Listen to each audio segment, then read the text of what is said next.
Jangan lupa subscribe YouTube channel Metro TV News dan jangan lupa nyalakan notifikasinya.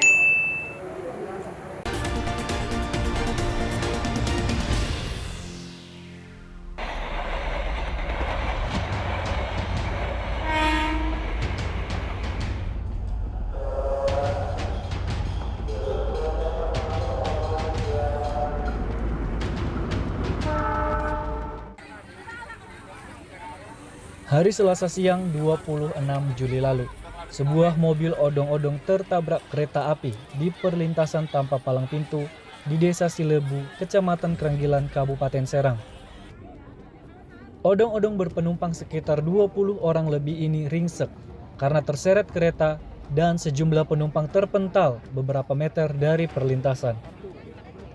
Informasi dari warga di lokasi kejadian menyebut, saat peristiwa terjadi ada dua rombongan mobil odong-odong yang konvoi dari arah Walantaka menuju Krenggilan. Ketika itu, odong-odong pertama dapat melintas dengan selamat. Namun naas, tak dapat dihindari rombongan kedua asal kampung Cibetik, Desa Pabuaran, Kecamatan Walantaka ini. Kereta api bergerak dari arah Merak menuju Rangkas Bitung, keburu menabrak bagian belakang odong-odong yang masih berada di atas rel. Rel kereta Desa Silebu. Ya Allah, toplas, Silebu toplas. Itu hancur tuh. Cuman pas Pak Haji tahu gimana itu, bisa diceritain Pak Haji? Jadi kadang-kadang ada suara beleduk itu, saya lari dari sana itu, dari rumah ke sini. Jadi udah tinggeletak. Siapa yang digeletak? Ya penumpang inilah. Akibat kecelakaan ini, 9 orang terdiri dari ibu-ibu serta anak-anak dinyatakan tewas dan puluhan korban lain mengalami luka berat maupun ringan. Jika dicermati, lagi-lagi peristiwa kecelakaan maut terjadi di lokasi perlintasan kereta api ilegal dan tak berpalang pintu. Terus ada tindakan nyata dari kita semua, khususnya Pemda Kabupaten Serang, paling tidak mengingatkan dan mencegah masyarakat pengguna jalan untuk menerobos. Dan saya minta segera dipasang rambu. Ya, kalau tidak, ya perlintasan ini kami minta untuk ditutup. Setali 3 uang dengan kondisi di Serang, Tangerang, Bekasi, dan Jakarta, perlintasan sebidang liar juga terdapat di kawasan Depok. Kami menyusuri lintasan sebidang di Jalan Rawageni. Lokasinya terletak di antara stasiun Depok dan Citayam. April lalu, sebuah mobil tertemper rangkaian kereta api listrik hingga ringsek. Pasca peristiwa itu, PT Kereta Api bahkan hendak menutup aktivitas di perlintasan sebidang ini. Namun, upaya itu gagal dilakukan karena warga sekitar menolak. Menurut informasi yang kami dapat dari warga sekitar, mereka menolak. Bahkan dari data yang kami dapat, terdapat 12 RW yang menolak ruas ataupun lintas sebidang ini ditutup. Karena menurut mereka, lintas sebidang ini merupakan akses utama mereka dan akses tercepat untuk menuju ke ruas Jalan Citayam Raya. Untuk melihat waktu yang ditempuh, kami sudah men-set stopwatch dimulai dari sekarang.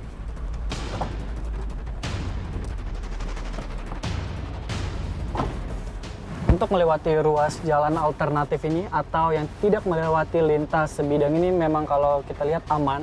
Tapi kalau kita melihat ruas jalannya cukup kecil, bahkan ini untuk 2 mobil saja harus pas-pasan karena ruas jalan ini sangat kecil.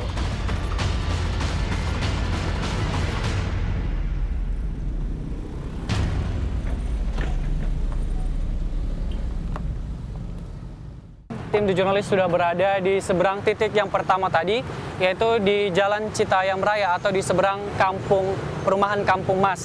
Dan untuk sampai ke sini tanpa melalui lintas sebidang, tadi juga kami melewati satu flyover membutuhkan waktu 6 menit 10 detik. Di lokasi, The Journalist menemui Ahmad Yani Nurdin, tokoh masyarakat setempat untuk mengetahui seluk-beluk perlintasan sebidang liar di Rawageni, Depok ini. Kita nggak ada kekuatan kalau cara badan hukum. Membuka jalan ini aset masuk kita untuk keluar pun ya ke Jakarta, ini masyarakat. Kami juga menemui Muhammad Idris, Wali Kota Depok, untuk mengkonfirmasi sejumlah perlintasan sebidang liar di wilayahnya. Nah, kita sudah bisa menutup 3 Ya, jadi ada 6 perlintasan yang memang dianggap tidak resmi oleh pusat dan memang itu kebutuhan masyarakat memang atas perlintasan itu memang real ya, sesuatu yang real. Kalau dibuka memotong jarak lintasan mereka atau lalu lintas mereka dari rumah dan tempat-tempat strategis di sana. Merujuk data Direktorat Jenderal Perkeretaapian Kementerian Perhubungan di daerah Operasi 1 Jakarta, terdapat 431 perlintasan liar, sebanyak 30 palang pintu resmi namun tidak dijaga. Masih di wilayah ini, perlintasan resmi dijaga yang dikelola oleh PT KAI sebanyak 106 perlintasan, Pemda 44 palang pintu, dan dijaga swadaya masyarakat sebanyak 22 pintu. Selama ini, tanggung jawab di sebuah perlintasan masih menjadi polemik di antara instansi terkait, apalagi ketika terdapat peristiwa kecelakaan di dalamnya.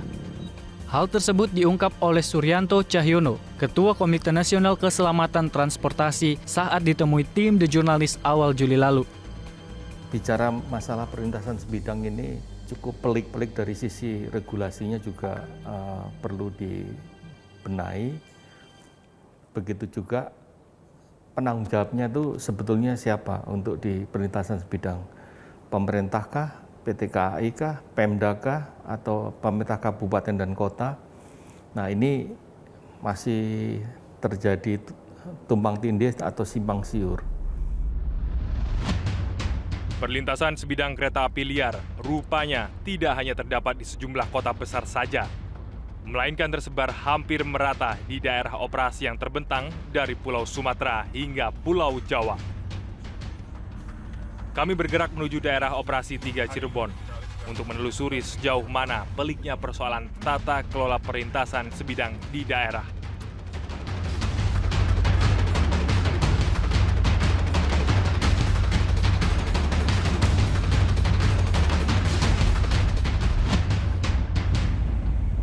Di Cirebon, kami menemui Suprapto, manajer humas Daop 3 Cirebon, untuk menelusuri sejumlah titik perlintasan sebidang di daerah ini. Ada 2 titik perlintasan sebidang yang kami datangi. Pertama, perlintasan di Desa Astana Mukti, Kecamatan Pangenan, Cirebon, serta Desa Jengkok di Kertasemaya, Indramayu.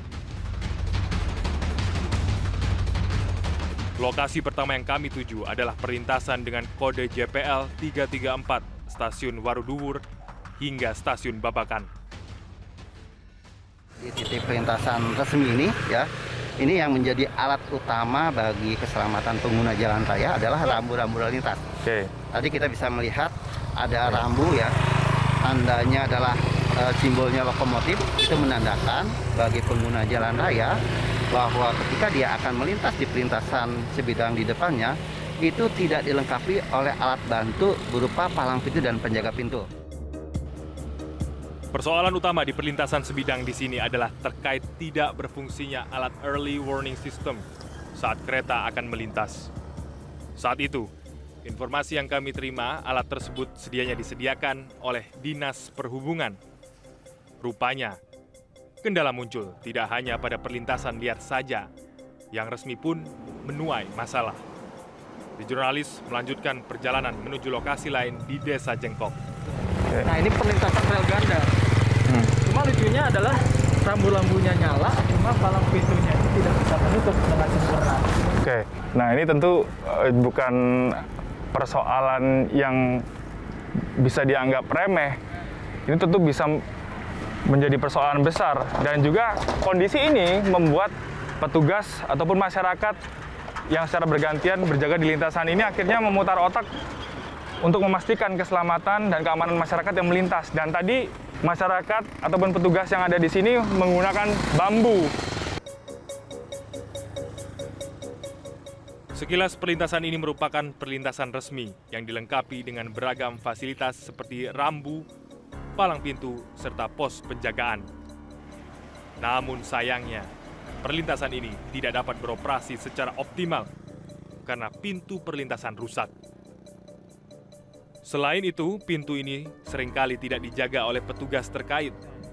Tim The Journalist sempat menanyakan persoalan ini kepada seorang petugas berpakaian Dinas Perhubungan. yang saat itu berada di lokasi, namun yang bersangkutan menolak berkomentar. Lalu, siapa yang semestinya bertanggung jawab mengoperasikan perlintasan ini?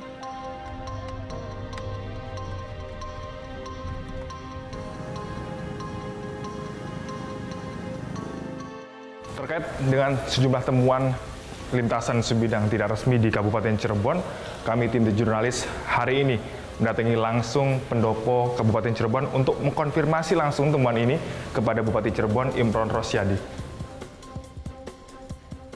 Sejauh ini ada berapa banyak perlintasan sebidang tidak resmi, Pak, di Kabupaten Cirebon?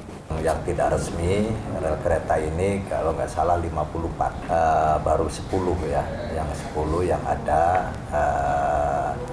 ada ininya penghalang kalau ada kereta datang itu.